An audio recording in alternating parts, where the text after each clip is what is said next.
Just make sure it's docked appropriately so I can see things. All right. Great. So, Hunter, you can see my screen okay? Clearly? Yes. Okay.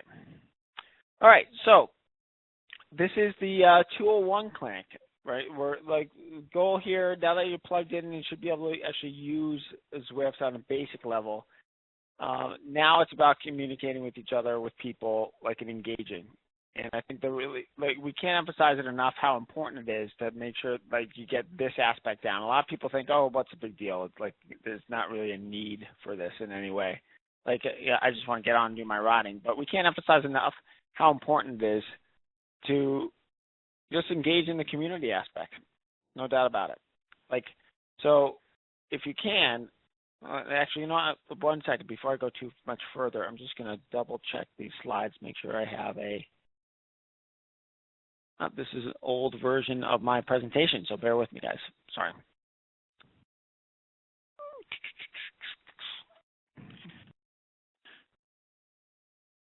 There we go. That's the one I want. Phew, averted disaster there. Okay. So, where were we? So, talking about our, like, the importance here. It's really, really important. After getting the basics down, the community and relationships are what make Zwift, like, awesome, right? Like, none of us would be racing or doing this, like, in terms of CCNS coaches. We have Ben on the line. We have Vivian here, Hunter, myself.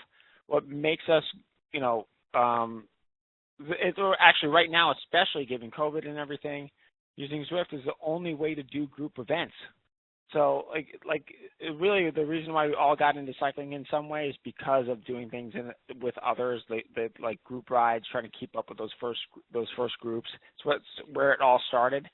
And the riding with people helps you go harder, longer, and it's just fun. Like if engaging with other people after you've gotten these basic skills down, engaging in the community is what it's all about. And this is really what that's focused on. We're not going to be really talking too much about like some of the nitty gritty, like just like features of Zwift, kind of like we talked about before. We're not going to be really getting into some of the accessory stuff. We're going to be talking mainly about communication and how to engage with each other.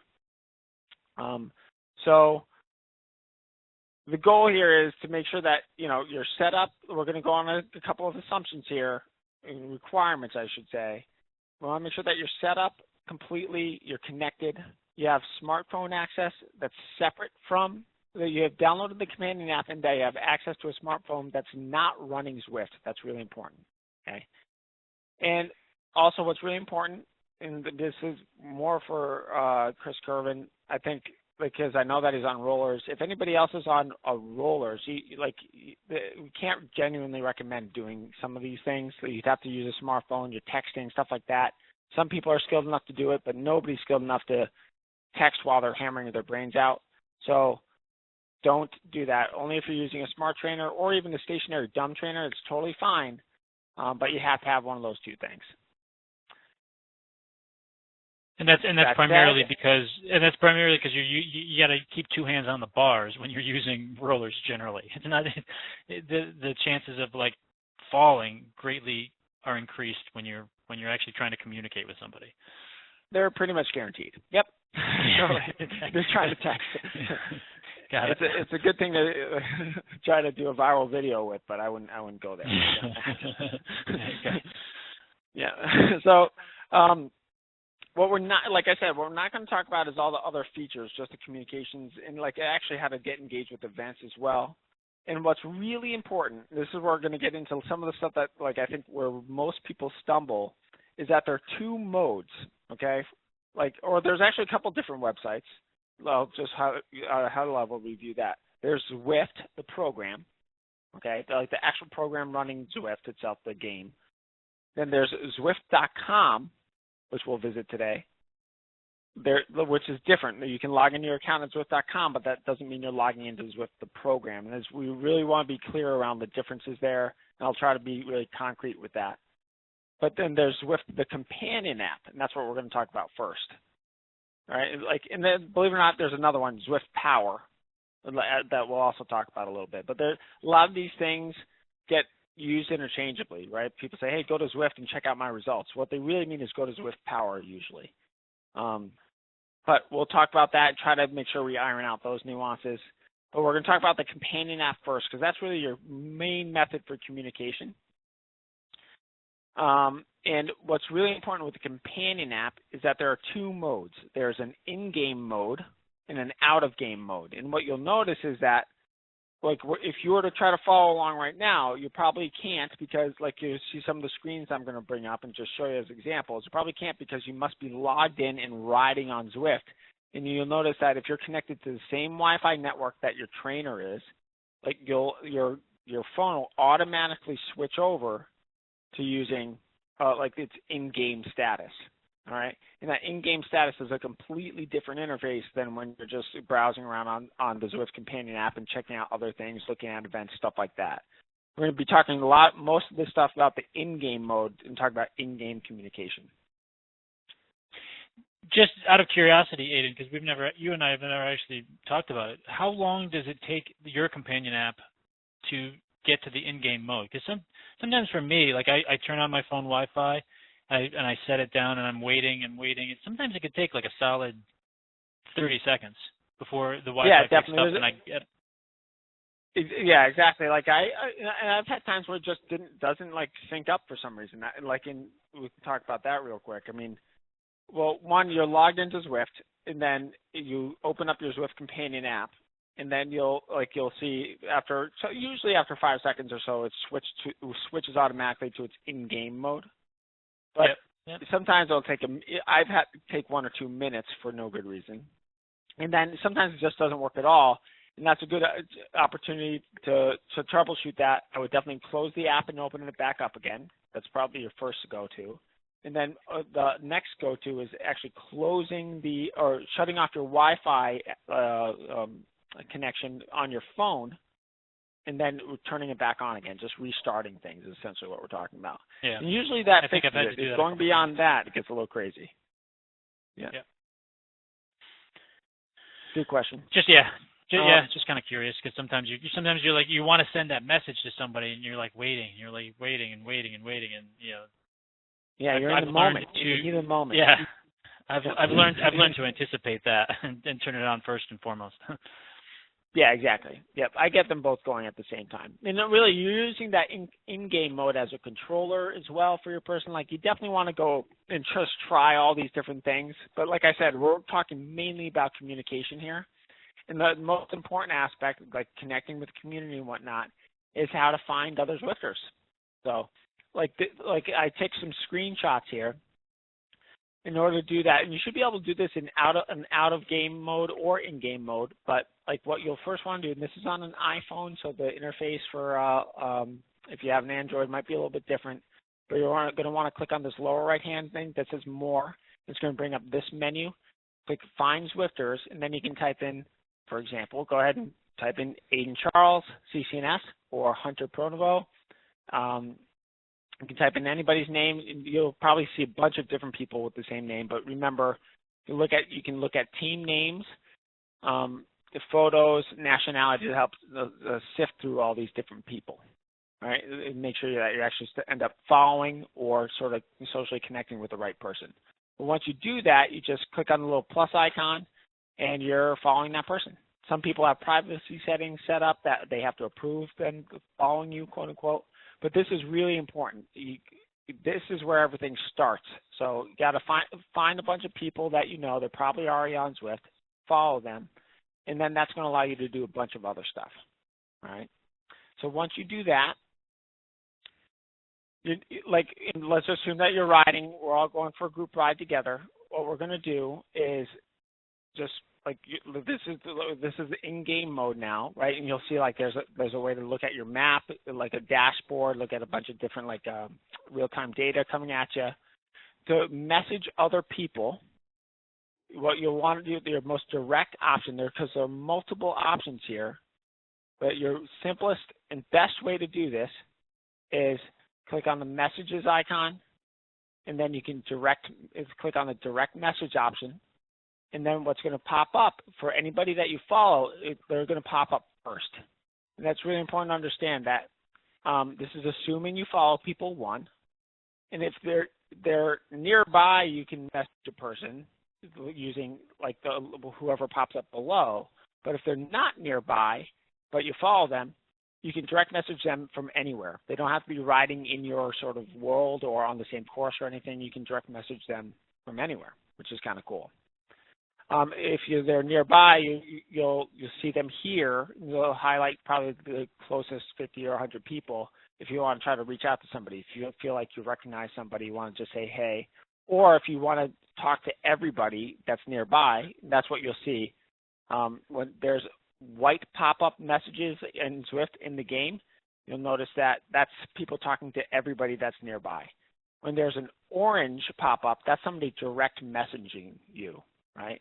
That's important to understand. So you don't want to, you'll see a lot of people not knowing the difference. But if you do click on, let's say, either one of these people, you'll be pushed to a screen that looks like this. And their little icons or like whatever they have as a profile photo will pop up here. And then you can direct message them in any way and send them anything you want. That's only they'll be able to see it. You can click on this option and message everybody nearby as well. And that your note will pop up like a white chat box. So that should be pretty straightforward. Any questions about that, Hunter? Did I cover everything?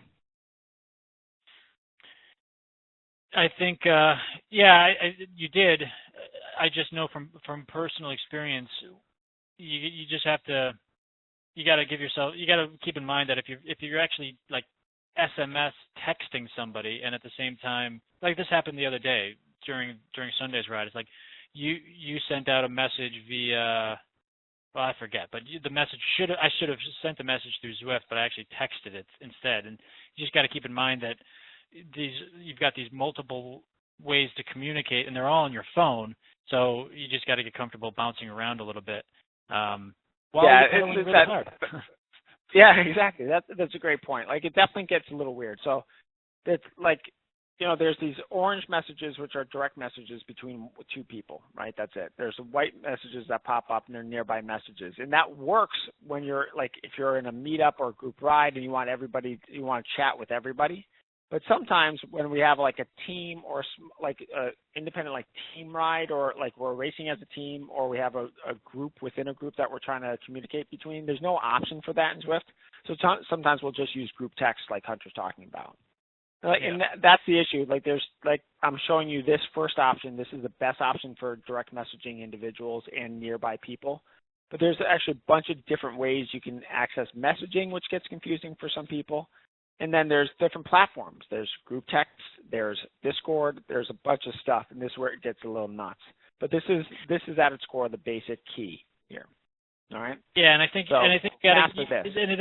it all starts, like you brought it out, but it definitely starts with following people, and like don't be ashamed, or not ashamed is the wrong word, but just click on that plus symbol for the people that and search them out, and it's not like you're committing yourself to anything when you do that, but it does make it easier to communicate with them down the road.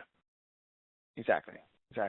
So just talking about the other messaging way that some people go about, and this really confused me for a little while, but you can't. The other messaging option, a way to get to somebody or to be able to message people, is actually clicking on this Zwifters icon in the middle. This is in-game mode again. This is a display of that. And then you'll click on you'll see this pop up. Like this is all Zwifters nearby. One thing to know is that like this one is for nearby Zwifters only, regardless if you follow them or not, right? Like everybody will pop up, right? But an issue is that everybody's positions are changing, especially when everybody's in a pack. Everybody's positions are changing like crazy, and this stuff is shifting around quite a bit, and it can be kind of confusing or hard to actually click on anybody's individual name, and then it will push to this messaging option so you can actually get to them. But this is a good way to look at where you are in relation to other people in general, and so that's a good option. You'll also notice that anybody you follow will be highlighted in a lighter color of blue in this option, so you'll be able to see them and kind of easily find them in this setting, even though they are shifting around quite a bit. my suggestion is then click on this option. You'll see that there's Zwifters nearby where everybody's highlighted, and then you'll see where Zwifters you follow are, and it'll push to this type of screen. In this case, only one person I was following was like nearby or around in the same world, and in this case, I was able to click on Mike and direct message him that way, and his icon will pop up here. And we go back and forth, right? And you'll notice you'll get confused between using this option or the Zwifters option or the messaging option. If anything, default to that, but know that you can do it this way. Yep. And if on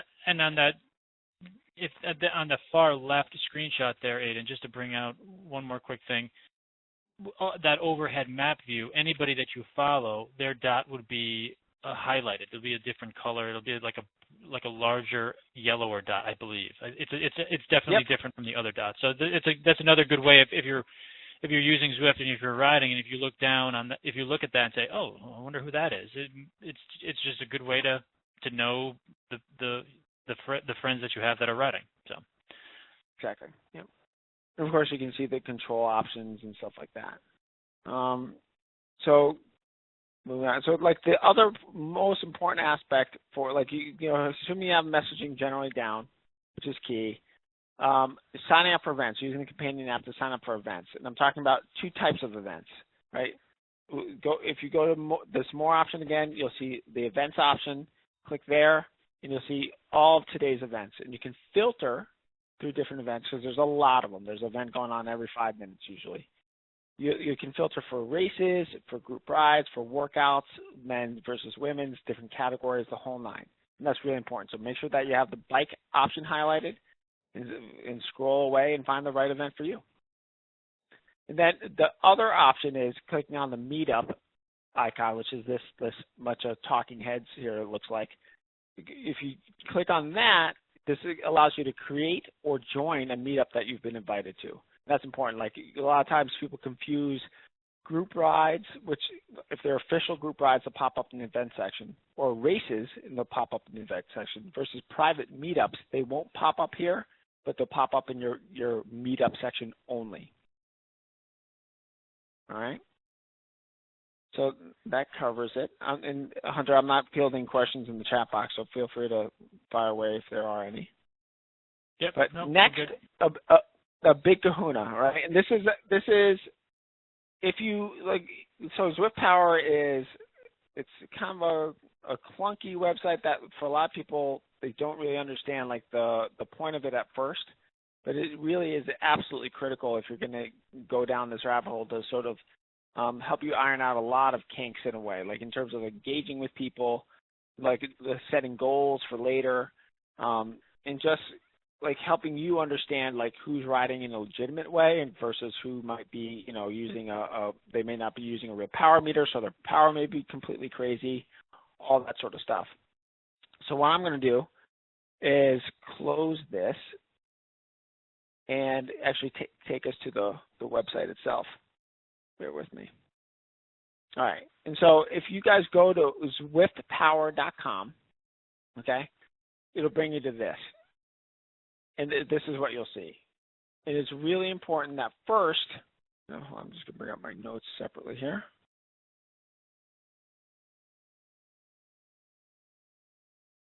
It's really important that first, of course, you sign up and you sign in. So like you can register using this. And this registration process is a little elaborate. I do want to walk you through some of the basics here. Really, really important. And like I said, there's a lot of events going on. But as you scroll, as you set up an account, well, let's just go through setting up an account first. If scrolling all the way down, it's really important to take note of this here. You're going to log in. You make sure that you get your, after you set up an account with Zwift Power, it's going to take you through a bunch of steps. And a lot of this has to do with bouncing between. You're going to have to use going to Zwift.com in order to actually edit your profile. You connect ZwiftPower.com to Zwift.com or your account so that the two communicate back and forth, which is really, really important. And then look at Zwift. Well, that's the opt-in for ZwiftPower.com via connections. And then it's going to ask you to put a 5-digit code alongside your name, and that's in the Zwift companion app, okay? And once you do that and you go through just the steps and just read each step very carefully to set up your account and connect your Zwift Power account, you just read it line by line and follow it like to the letter. Don't skip anything. Don't skim through. Trust me, this is actually where we probably get the most people being confused or sort of running into stumbling blocks. But you're going to end up connecting a bunch of different things, and it's a way of verifying your identity so that you're not a person creating different accounts in trying to cheat, essentially. All right? So once you do that, I'm just going to close this and bring up my personal account. I'm doing that on another screen right now.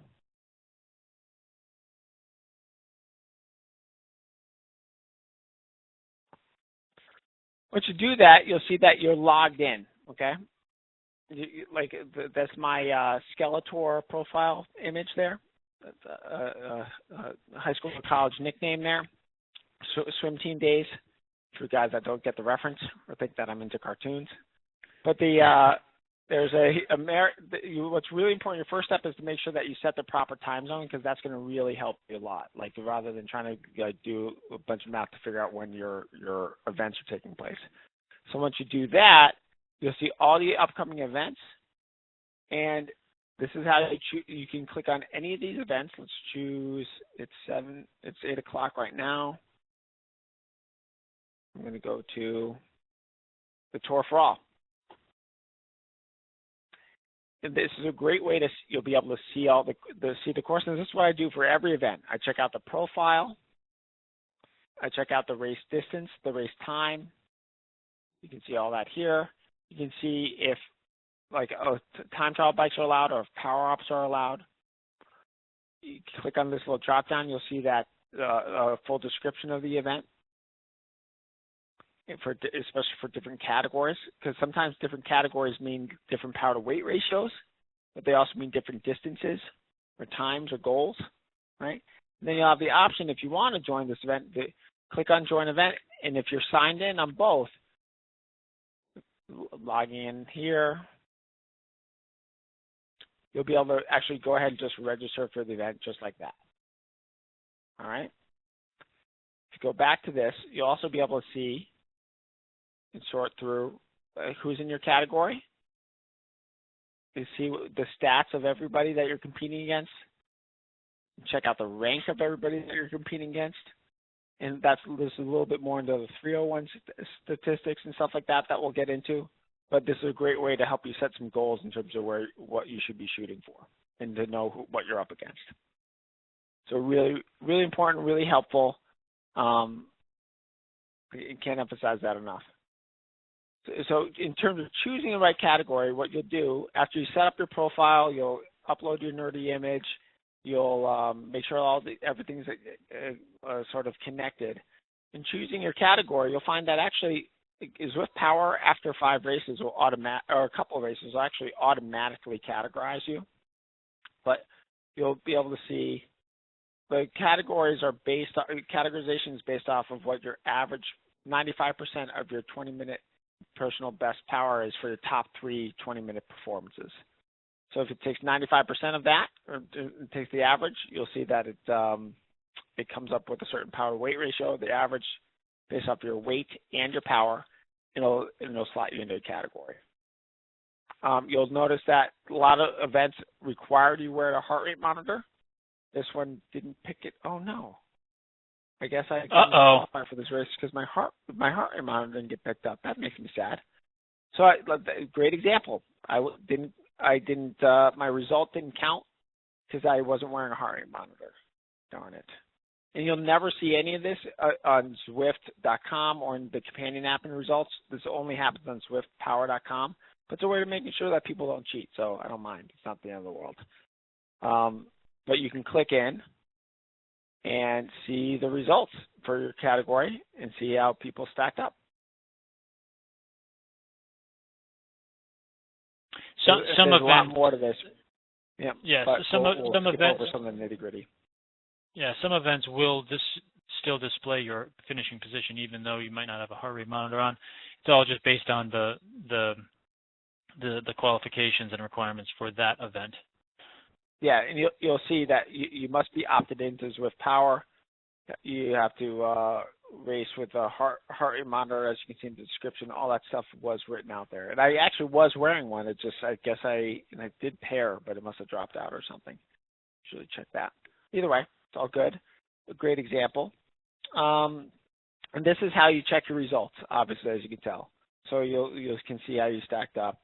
And then besides that, I think the next most important thing when it comes to Zwift Power is joining a team. And if you can go to the team option. You can look at My Teams.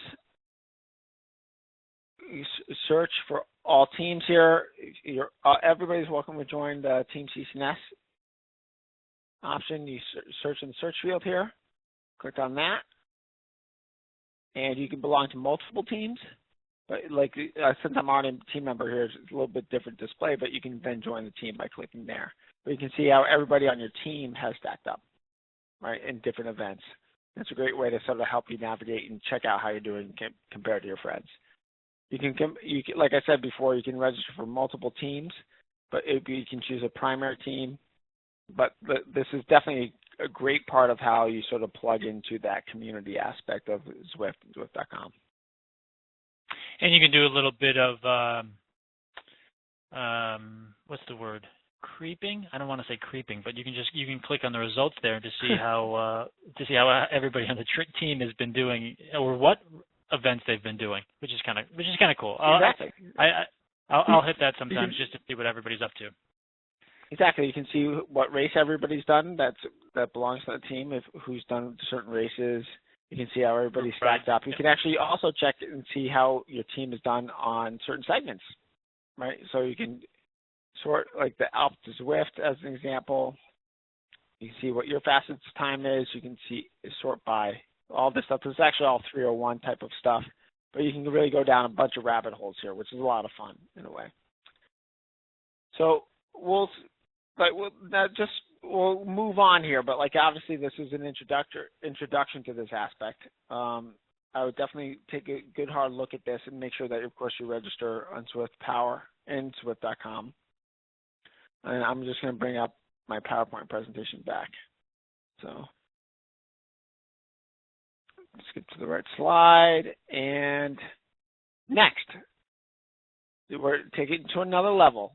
A lot of people that have been riding on Zwift for quite a while still haven't gone down the Discord rabbit hole, but we really do encourage you to. It makes a big difference. So you have the companion app to message, actually text back and forth. But what's important is that you also have the ability to talk to each other while you're riding.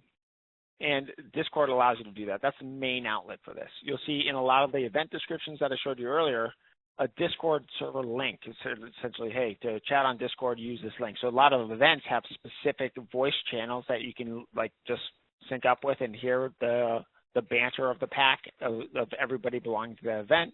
Or as you can see in this example, we have different team Discord channels that will set up for specific events or just in general. There is the ability to text using Discord. Most people don't tend to do that, but honestly, your group might be different. You might only want to use Discord for a private sort of group chat. So it's totally up to you. But most important thing here is you start with, of course, installing the app. You can install the app on your phone, or you can install, if you're using desktop computer, you can actually install it there as well. And you're going to want to create your account, which is super simple. It's free. It doesn't cost you anything. And then you're going to want to join a server. And that's when it says join a server or setting up a Discord server, it really just has to do with you clicking on that link.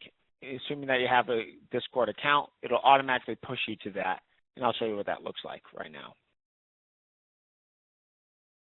So this is what happens when you open up the Discord app and assuming that you have an account and you click on any Discord link. You'll see some of the chat that's happened before, and you want to click on this little link here, right? This is only text chat. This is in the general sort of forum in a way. Click up here, and then it's going to push you to this screen. You're going to want to choose the voice channel, and usually there's only one option. Click on the voice channel, general. It's going to push you to this, join voice, and all of a sudden, from there on out, people will be able to hear what's going on. And it's going to ask you for microphone access or headphone access, and you're going to want to be able to approve that. You're definitely going to want to make sure that you have a set of headphones plugged in, Bluetooth headphones ideally, or wired headphones are totally fine with a microphone. That's absolutely a must-do for Discord. Doing it on speakerphone really doesn't work that well. People can't hear you. You can't hear them very well. And there's a lot of background noise, and I'm going to talk about that right now.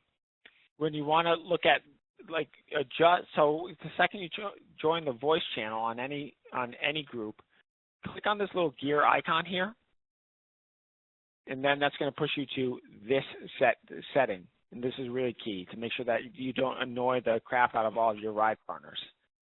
So what you'll want to do is turn off or toggle off this auto sensitivity, because when people have fans going, when people have music going and all this sort of stuff, there's a lot of noise. You can hear people shifting, people grunting, people coughing.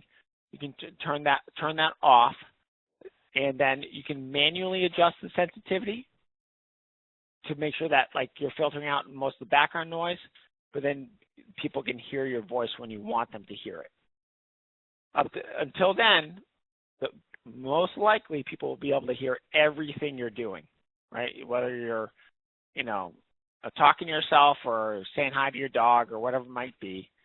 We had one instance where Hunter, we heard every little noise coming from Hunter's thing because he turned the sensitivity the wrong way. It's important that you turn the sensitivity to the right to make it less sensitive. That's right. That's what you want. It took me a little while to get that one. Yeah. And you'll see, like, when you speak into the microphone, you'll see the change in the color here that'll sort of indicate how much the audio sensitivity is having an impact and what it's hearing or not. And you'll want to play with this toggle and make sure that your voice goes above this threshold and all the background noise stays below this threshold, this switch.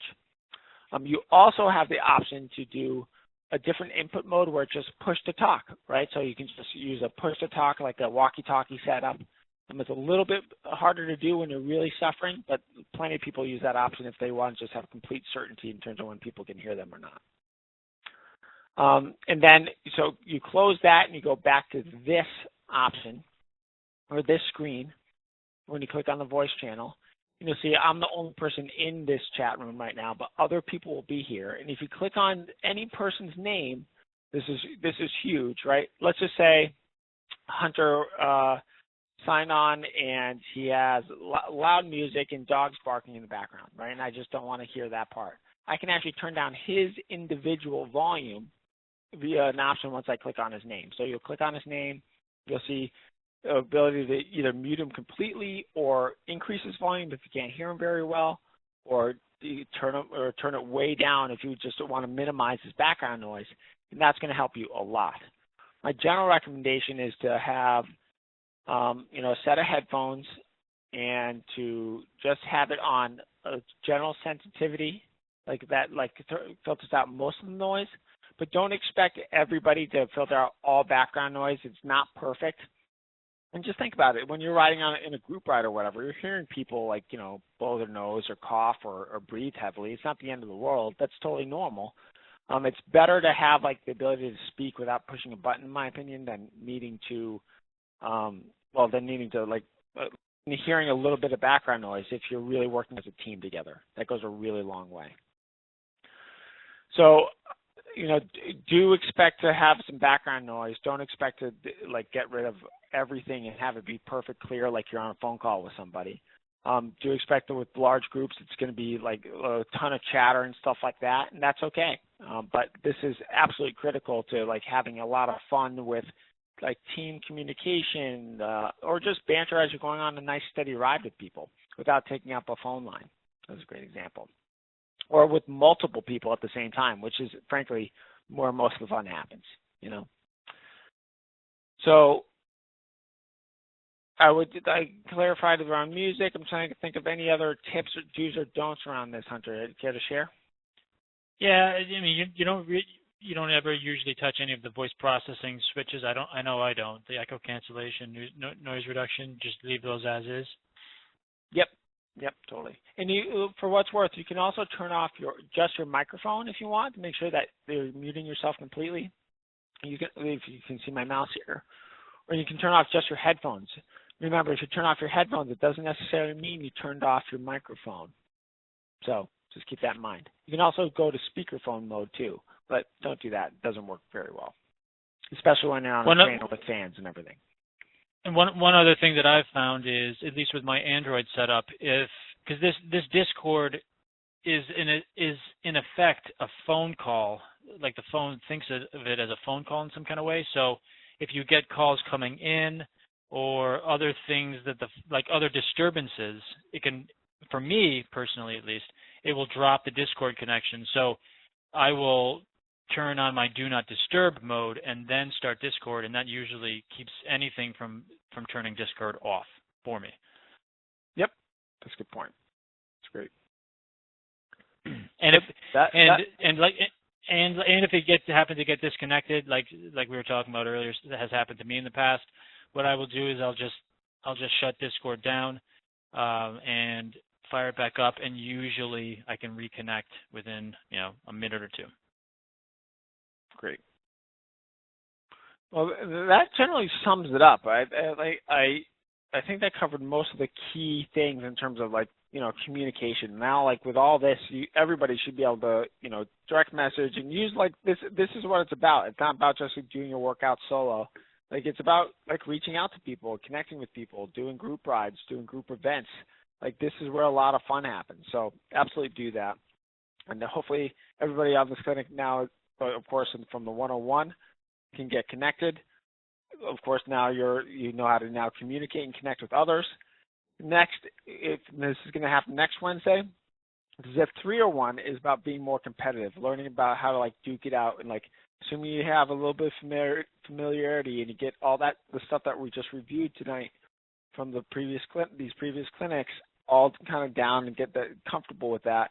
Then you can really have some fun with racing techniques and tips. We'll show you how to use with power. We're going to really go down the sort of more fun competitive rabbit hole of how to sort of be competitive with others and talk now that you can talk smack with others and you can communicate. So we'll get there, and we'll share everything we know about racing and all the tricks and hacks you can use to beat your friends. But you just have to join us for the next clinic.